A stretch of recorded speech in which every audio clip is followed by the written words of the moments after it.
CUT ICR दोनों का exam दिया है उनके माइंड में तो तमाम प्रकार के क्वेश्चन उठ रहे हैं कि हमें सीयूटी का काउंसलिंग करवाना चाहिए सीयूटी के थ्रू आईसीआर के लिए या फिर जेट का काउंसलिंग करवाना चाहिए, कितने मार्क्स वाले बच्चों को दोनों काउंसलिंग करवाना चाहिए, कितने मार्क्स वाले बच्चों को ओनली जेट का काउंसलिंग करवाना चाहिए, कितने मार्क्स वाले बच्चों को ओनली आईसीआर का काउंसलिंग करवाना चाहिए। तमाम प्रकार के सवालों के जवाब आज के इस वीडियो में मिलने वाले हैं। So once again welcome back on your YouTube channel agri capital. Channel पर नए हैं, चैनल को सब्सक्राइब नहीं किया तो चैनल को सब्सक्राइब करके बेल आइकन को प्रेस जरूर कर ले ताकि ऐसे ही इंफॉर्मेटिव वीडियो सबसे पहले आपको इसी YouTube चैनल पर देखने को मिले। सबसे पहले मैं एक चीज बता दूं, देखो आपके लिए एक कॉमन चीज तो ये है कि आपको पता है जेट के काउंसलिंग करवाने के लिए 5,000 रुपए लगेंगे, ठीक है। जेट की काउंसलिंग करवाएं या आईसीआर की, तो जेट के यहाँ 5,000 रुपए लगेंगे, लेकिन कितने नंबर तक हमें ये 5,000 रुपए लगवाने चाहिए।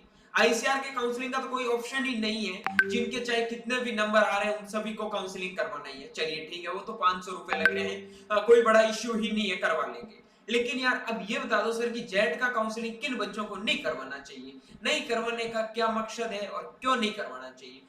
तो आगे बढ़ के एक एक चीज के बारे में डिस्कस करेंगे और ये भी चीज बता दूंगा इतने नंबर तक आपको काउंसलिंग है वो आईसीआर की करवानी चाहिए, जेट की करवानी या फिर जेट के 5,000 रुपए बर्बाद करने की जरूरत आपको नहीं है। चलिए करते हैं शुरुआत। उससे पहले एक बहुत इंपॉर्टेंट चीज हम आपके लिए लेके आए हैं, जिन बच्चों को जेट और आईसीआर की कंप्लीट काउंसलिंग घर बैठे हमारी टीम के द्वारा करवानी है और वो चाहते हैं कि हमें यूनिवर्सिटी में जाने से पहले, कॉलेज में जाने से पहले सही निर्देश मिले, सही गाइडेंस मिले, तो उनके लिए हमने सीयूटी और जेट का काउंसलिंग है वो स्टार्ट कर रखा है। अगर आपको नीड है तो जरूर ज्वाइन करें, जिसमें हम आपको पूरा गाइड करेंगे। अब गाइड का मतलब सर कैसे गाइड, इसमें हम आपको प्रॉपर्ली गूगल मीटिंग के थ्रू सारी चीजें आपके क्लियर करते हैं। आगे बीएससी के बाद में क्या करना है, बीएससी में क्या करना है, सारी चीजें समझाते हैं। अगर आपको जेट और दोनों की चाहिए आईसीआर की, तो उसके लिए हमने डिस्काउंट कर रखा है। 799 रुपए में आप दोनों ज्वाइन कर सकते हैं। अलग अलग ज्वाइन करते हो तो 499 रुपए चार्ज है। जिन बच्चों को जरूरत है वो बच्चे जरूर ज्वाइन करना, ठीक है। काउंसलिंग में बहुत ज्यादा हेल्प मिलेगी।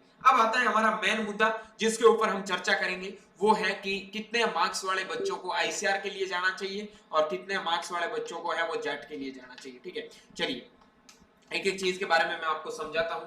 सबसे पहले हम यहाँ पे बात करते हैं, एक सेकंड, ये देखो, ये तो है आपके जेट के मार्क्स। कोई एक बच्चा है, ये एक बच्चा है, इस बच्चे के जेट में 200 मार्क्स आ रहे हैं जनरल कैटेगरी में और सीयूटी में 400 मार्क्स आ रहे हैं, तो मेरा यही कहना है कि उसको दोनों की काउंसलिंग करवानी चाहिए, ठीक है। एक बच्चा ओबीसी का है, जिनके ओबीसी में जेट में 190 नंबर आ रहे हैं, सीयूटी में 380 के समथिंग आ रहे हैं, तो किसका काउंसलिंग करवाना चाहिए, तो उसको काउंसलिंग है वो दोनों का करवाना चाहिए, ठीक है। जिसके एसटी कैटेगरी में 170 आ रहे हैं, ठीक है, और सीयूटी में 360 आ रहे हैं, तो किसमें, दोनों में करवाना चाहिए। एससी कैटेगरी में 160 आ रहे हैं तो और आपके सीयूटी में 350 आ रहे हैं, तो भी दोनों को करवाना चाहिए। फिजिकल चैलेंज के बच्चे जिनके 130 नंबर आ रहे हैं, सीयूटी में 250 नंबर आ रहे हैं, तो भी आपको दोनों की काउंसलिंग करवानी चाहिए। अच्छा सर ये बता दीजिए किन बच्चों को सीयूटी की काउंसलिंग ही करवानी है, जेट की काउंसलिंग बिल्कुल नहीं करवानी है। चलिए उस चीज के बारे में भी बता देता हूं। जिन बच्चों के जनरल कैटेगरी में नंबर 400 प्लस आ रहे हैं, ठीक है, उन बच्चों को ओनली कहां जाना है, आईसीआर के लिए जाना है, सीयूटी के लिए जाना। जेट में आप नहीं चाहो तो मत करो, कोई खास जरूरी नहीं है। लेकिन अगर आपके जेट में 300 प्लस नंबर आ रहे हैं और सीयूटी में भी 400 प्लस आ रहे हैं, तो आपको दोनों जगह काउंसलिंग करवानी चाहिए। जो आपको अच्छा यूनिवर्सिटी लगे, जो अच्छा कॉलेज, 300 प्लस नहीं बोलूंगा मैं, या 250 प्लस मान लो, 250 प्लस वाले बच्चों को दोनों की काउंसलिंग है वो करवानी चाहिए। लेकिन जिन बच्चों के 500 प्लस है उनके लिए कोई ऑप्शन नहीं है, उनको तो बिल्कुल काउंसलिंग में बैठना ही नहीं है बेटा।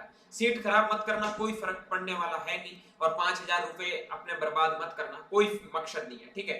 जिन बच्चों के ओबीसी कैटेगरी में 480 प्लस है, ठीक है, उन बच्चों को बिल्कुल भी यहां नहीं बैठना है। और जिनके 450 के समथिंग है वो भी मत बैठो, कोई जरूरी नहीं है। लेकिन सीयूटी जेट में 250 है तो आप जरूर काउंसलिंग में बैठना, क्योंकि आप डिसाइड करना है कि आपको कौन से कॉलेज के लिए जाना है, ठीक है, ये चीज आप कर सकते हैं। लेकिन एससी और एसटी कैटेगरी में अगर आपके सीयूटी में 400 प्लस नंबर आ रहे हैं तो आपको यहाँ बैठने की जरूरत नहीं है। कब, जब आपके जेट में 160-70 आ रहे हैं। लेकिन जेट में भी आपके 150 प्लस आ रहे हैं, जेट में आपके नंबर, मैं एक स्लाइड ले लेता हूं उससे अच्छी चीजें समझ में आएगी। यहाँ थोड़ा मेरे को लग रहा है प्रॉब्लम आ रहा होगा। चलिए हम एक स्क्रीन ले लेते हैं, व्हाइट स्क्रीन, उसमें समझते हैं। ठीक है, देखो जेट में है ना एससी और एसटी कैटेगरी के बच्चों के अगर 250 नंबर आ रहे हैं और सीयूईटी में आपके 400 प्लस आ रहे हैं तो दोनों में करवाओ। फिर आपको डिसाइड करना है कौन सा कॉलेज आपको लेना है। समझ के बात को।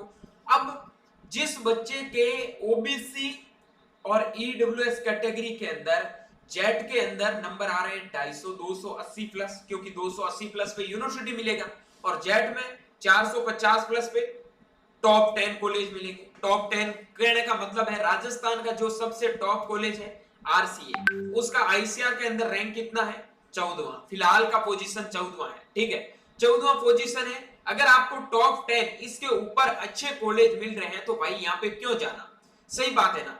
अब जिन बच्चों के नंबर जेट में भी 150 आ रहे हैं, सीयूईटी में भी नंबर 300 आ रहे हैं, उन बच्चों को क्या करना चाहिए, उनको दोनों को करना चाहिए। ठीक है, सीधा सीधा मतलब है कि सर सीधा बता दो कि किस बच्चे को जेट का काउंसलिंग करवाना ही नहीं चाहिए। तो कैटेगरी लिख देता हूं, general category, OBC category, ST category, SC category और अदर में आपका फिजिकल चैलेंज वगैरह जो भी आता है। ठीक है, जनरल कैटेगरी में अगर सीयूईटी में 480 मार्क्स प्लस आ रहे हैं तो यहां बिल्कुल भी काउंसलिंग मत करवाना। ओबीसी में जिन बच्चों के 450 प्लस आ रहे हैं यहां काउंसलिंग करवाने का कोई मतलब नहीं, ओबीसी ईडब्ल्यूएस एक ही मानो। ठीक है, एसटी कैटेगरी के अंदर जिन बच्चों के नंबर 420 प्लस आ रहे हैं उनको यहां करवाने की जरूरत नहीं है। एससी कैटेगरी के अंदर जिन बच्चों के नंबर 400 प्लस आ रहे हैं उनको भी यहां करवाने की जरूरत नहीं, क्योंकि इतने नंबर वालों को आईसीआर में मैं आपको दावे के साथ कहता हूं कि टॉप 10 कॉलेज है वो आराम से मिलेगा, कोई नहीं रोक सकता मेरे लाल।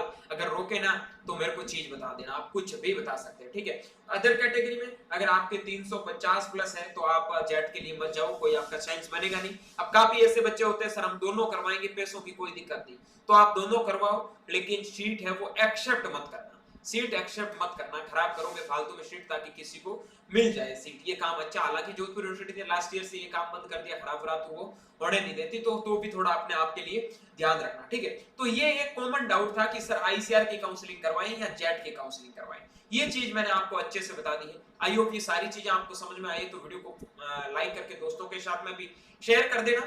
बाकी यार अगर आपको हमारे पेड काउंसलिंग की जरूरत है तो डेफिनेटली ज्वाइन करना, बहुत सारी चीजें आपको सीखने को मिलेगी। मिलता हूं जल्दी एक नए वीडियो और नए अपडेट के साथ में, तब तक के लिए स्वस्थ रहे, मस्त रहे, देखते रहे एग्री कैपिटल का यूट्यूब चैनल माई चौधरी बीएचयू के साथ। Thank you very much.